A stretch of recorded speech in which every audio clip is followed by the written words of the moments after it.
ही वनस्पती सामान्यतः ओलसर भागात आणि जंगलात आढळते. हे एक झुडूप असून याला जांभळी फुलं येतात.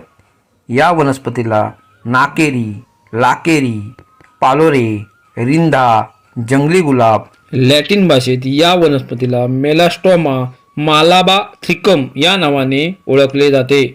या वनस्पतीची पाने, फुले, फळे, साले, मुळे औषधात वापरली जातात. पाने आणि कोंबाचा वापर जखमांचा उपाय करण्यासाठी, देवी संसर्ग, पोटात अल्सर, आमांश आणि अतिसारामुळे होणाऱ्या वरण रोखण्यासाठी केला जातो. पाने आणि कोंबांच्या काड्यांमध्ये जंतुनाशक प्रभाव असल्याचे नोंद केले गेले आहे.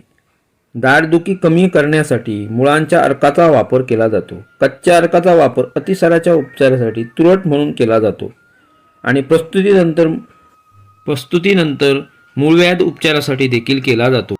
ही वनस्पती त्वचेच्या रोगामधली वेची या विकारावरील रामबाण वनस्पती म्हणून ओळखली जाते.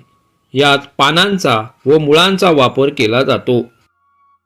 ही वनस्पती जनावरांच्या विकारामध्ये सुद्धा वापरली जाते.